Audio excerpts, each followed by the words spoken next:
What's up, folks? The Sportsbook Killa. UFC Des Moines. Don't miss it this Saturday. There's a pretty good fight card. I'm looking forward to it. Let me give you my report card from last week, UFC Kansas City. My strong bets were 4-0. So I was 100% on those. It was pretty easy, though. Those were really easy picks. My strong prop bets I was 6-4. So I was at 60% accurate. I had the Chelsea Chandler Edwards fight going over, and that got picked apart. And what was the other fight? There was another fight that got an early stoppage. Randy Brown and Dalby. I was a few seconds off, I think like 10, 11 seconds off of hitting that over 1.5 round prop. But let's get to the UFC Des Moines card. We're going to start with the main event, the men's bantamweight division. Cory Sandhagen versus Deiveson Figueiredo. Now, this is going to be a fight. This is tough. This is going to be a fight. One of the things that's a lot different in this fight as far as advantages go is Cory Sandhagen. He's 5'11". Deiveson Figueiredo's 5'5". So Cory Sandhagen's going to have that length and that height advantage, which should be pretty good. Sandhagen's reach is going to be 70 inches. Figueiredo 68 inches. Cory Sandhagen, he switches stances constantly when he's fighting, just constantly going from southpaw to orthodox over and over again, confusing his opponent. He's a versatile striker. He's a Brazilian Jiu-Jitsu brown belt. He has good boxing, good takedowns. He has a great ground game, no question about that. He has great cardio, and he has a strong chin. Deiveson Figueiredo, he's a Brazilian Jiu-Jitsu black belt. He switches stances well. Not as often as Sandhagen, but he switches stances pretty good. And he can, and he does it often, but not as much as, like I say, Sandhagen. He's a hard puncher for sure. Very hard puncher. Figueiredo throws some hard leg kicks. He has some good takedowns. He has a good ground game, and he has a strong chin. This is going to be a very interesting fight, very tough fight. I'm going with Sandhagen, but I don't see how Sandhagen's a 5-1 favorite. I'm not getting it. Last time I saw it, he was at like minus 470 or something. That's a stretch there against Figueiredo, because Figueiredo's punching power was always live. But I will be rolling with Cory Sandhagen. I'll do that. And I'm going to take the over 1.5 round prop, over 2.5 round prop, and I'll sprinkle a little some on the over 3.5 round prop as well. I think this fight will last a while. I don't think either guy can submit the other guy. Figueiredo probably has the better knockout chances, but Cory Sandhagen's tough. They both have strong chins, so I expect this fight to last a little while. So Sandhagen's the pick, and over 1.5, over 2.5, and over 3.5. Next fight, let's see what I got here. I got, men's middleweight division. Reinier the Ritter going up against Bo Nickal. This is going to be interesting because this is Bo Nickal's breakout fight. This is going to show what he got, because Reinier the Ritter got a nasty ground game. This guy's jiu-jitsu is good. And, well, I'll give you the specs right now. Reinier the Ritter, he's a Brazilian jiu-jitsu black belt. He has good takedowns. He has a great ground game. He has good submissions, but he has really poor cardio. I mean, poor cardio. He is on a 3-fight win streak. He beat Kevin Holland, and he beat Gerald Meerschaert. Now, here's the thing about Reinier the Ritter. He doesn't have to take you down to get a submission. If you slip up anywhere in that cage, he'll just jump on your back and start working from there. This guy's jiu-jitsu it's different, but it works. Bo Nickal, 3-time Division I wrestling national champ. This guy, his wrestling chops are serious, y'all. He switches stances from time to time in his fights, from orthodox to southpaw. He has a good right jab, hard overhand left. He has some hard leg kicks, some good takedowns. He's a hard puncher, Bo Nickal. For somebody to get in there with mostly wrestling chops, he hits pretty hard, and he has phenomenal cardio. I had to lean Bo Nickal in this one because I think Bo Nickal's wrestling ability will negate the takedowns of the Ritter. And the Ritter's cardio is garbage. So after standing for about 1.5 rounds, the Ritter will more than likely be burned out, have nothing left. And Bo Nickal will probably pick him apart, same as he did with Paul Craig. He didn't have to go to the ground with this guy. Just keep it standing. The guy can't take you down. Keep it standing and bust him up that way. And the Ritter is 6'4", Bo Nickal's 6'1". So when Bo Nickal throws that overhand left, it should be pretty easy to land on a taller opponent. So I'm going with Bo Nickal to win. Right now, Bo Nickal's about a 3-1 favorite. And I'm going to sprinkle some on that over 1.5 round prop. Next fight, we got the men's welterweight division. Santiago Ponzinibbio versus Daniel Rodriguez. Ponzinibbio, he's a Brazilian Jiu-Jitsu black belt. Fights out of the orthodox stance. He's a pressure fighter. He keeps coming and stays in your face. He's a hard puncher. He has good takedown defense, and he has good cardio. Daniel Rodriguez, he boxes out of the southpaw stance. He's a 10th planet jiu-jitsu purple belt. He has good boxing, good right jab, good takedown, really good takedown defense, and he has a strong chin. I couldn't pick a winner in this one. I don't know. I don't feel comfortable betting on either one of these guys. So what I did was I just took the over 1.5. Well, I didn't take it yet, but I'm going to take the over 1.5 and the over 2.5 round prop as soon as they come out, which should be Thursday, no later than Friday. So yeah, it'll just be the over 1.5 round prop and over 2.5 round prop. Because either one of these guys, if they bring their A games, can win. So I don't really have a pick for that one except the overs. Next fight. We got the men's bantamweight division. We got Montel Jackson versus Daniel Marcos. Whoo!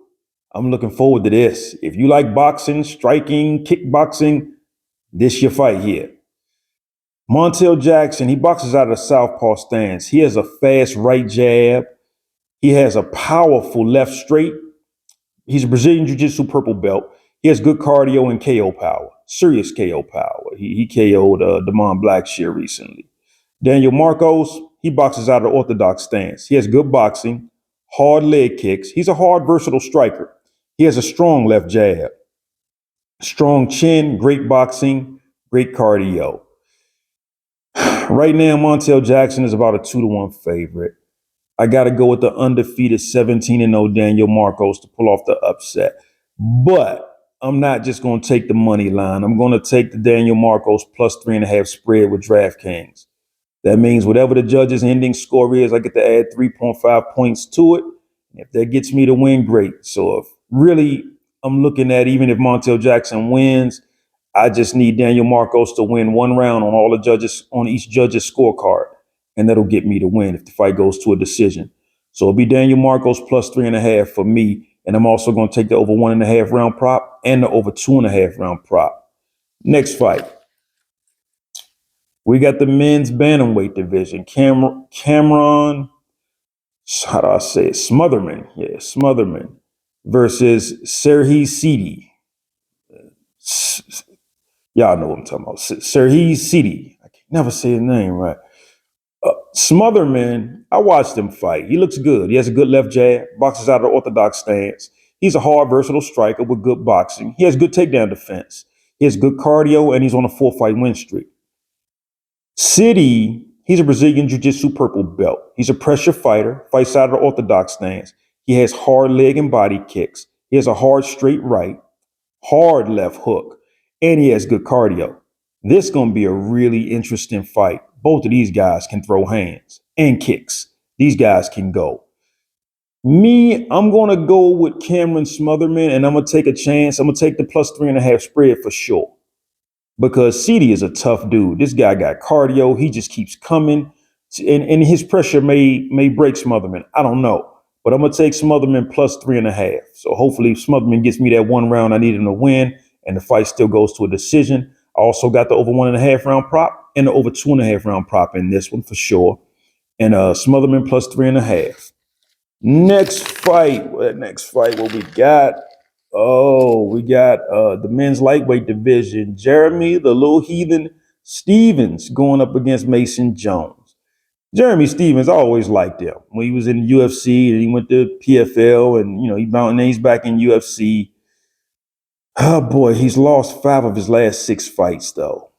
He has poor cardio. I watched him recently fight, his recent fights. He got about maybe a round of cardio in him, and that's about it. He does throw hard leg and body kicks. He boxes out of the orthodox stance. He has a good left jab and good boxing. Mason Jones, this guy, he's a Brazilian Jiu-Jitsu black belt, kickboxing black belt, judo black belt. He got some accolades, I'm telling you. The guy boxes out of orthodox stance. He has a hard left jab, strong chin, great takedowns, great ground game. And he did beat David Onama back in 2021. David Onama hit him with some heavy stuff too, so that proves he got a strong chin. But he did beat David Onama. I think he dominates Jeremy Stephens. I would even go as far as say he gets a stoppage. So I'll be taking Mason Jones money line, which is right now he's at like minus 440 or something like that. And I'm also going to take Mason Jones minus 3.5 spread, which that hasn't come out yet. That prop hasn't come out yet, but whenever that comes out, I'll take that. And then I'm also going to take the under 2.5 round prop, because I could see Mason Jones either getting a submission or getting a KO or some sort of TKO stoppage. So Mason Jones is the pick in dominant form, and he'll probably be one of my strong picks this week. Next fight, we got the women's bantamweight division. Yana Santos versus Miesha Tate. Yana Santos boxes out of the orthodox stance. She trains over at American Top Team. She has weak takedown defense, weak ground game. She does good clinch work, though. Good Muay Thai clinch work. But she got dominated on the ground by Holly Holm. Taken down and dominated. So if she can't beat Holly Holm, get out of Holly Holm's, overcome that ground game, I don't know who she can beat on the ground. Miesha Tate, she trains over at Extreme Couture. She's a Brazilian Jiu-Jitsu purple belt. She boxes out of the orthodox stance. She has an okay left jab. Boxing isn't her thing. I won't say that. I'll just say that's not her strong suit. I'll just say that. Her boxing is rather weak. She does have good takedowns, good takedown defense.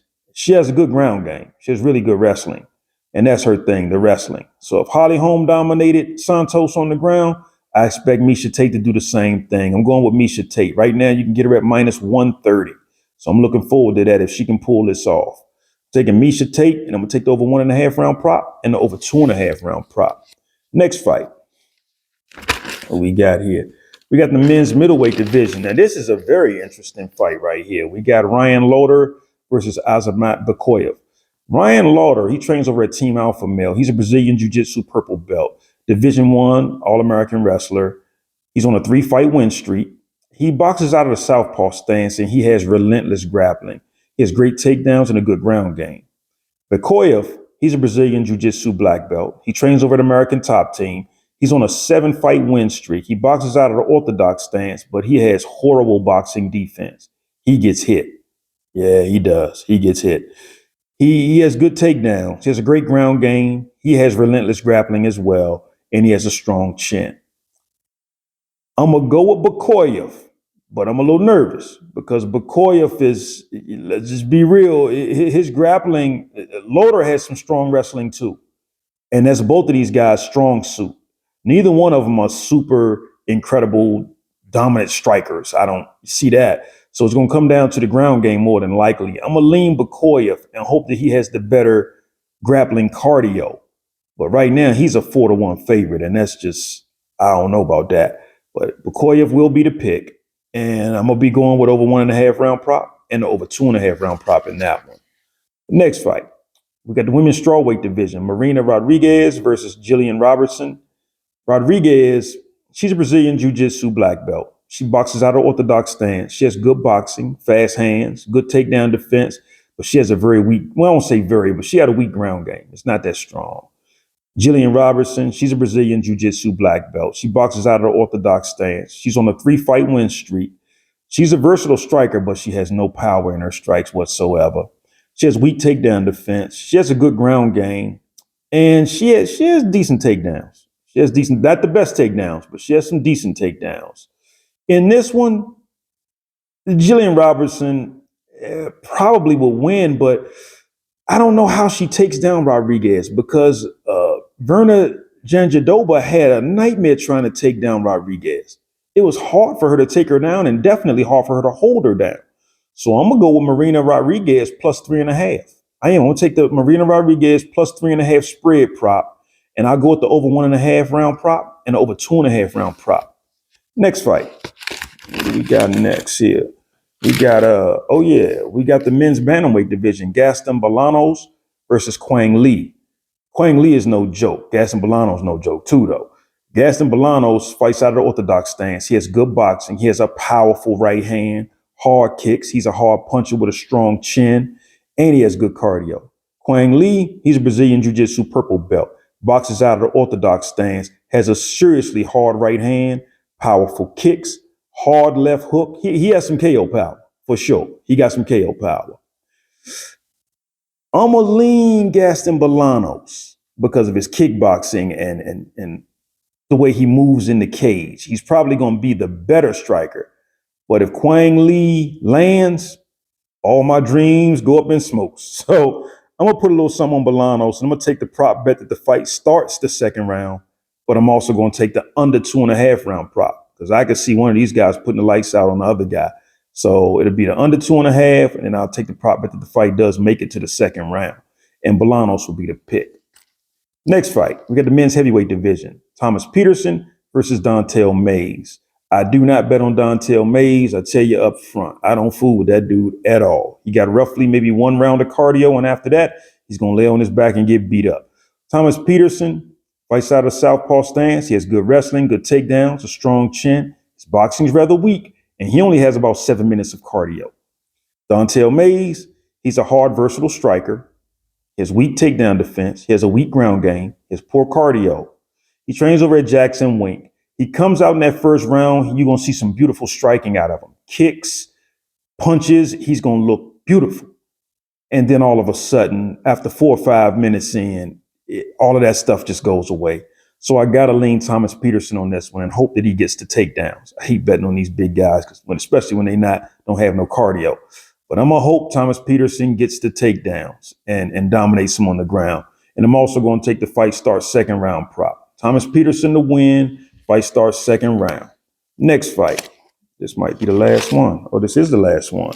The women's flyweight division. Juliana Miller versus Ivana Petrovic.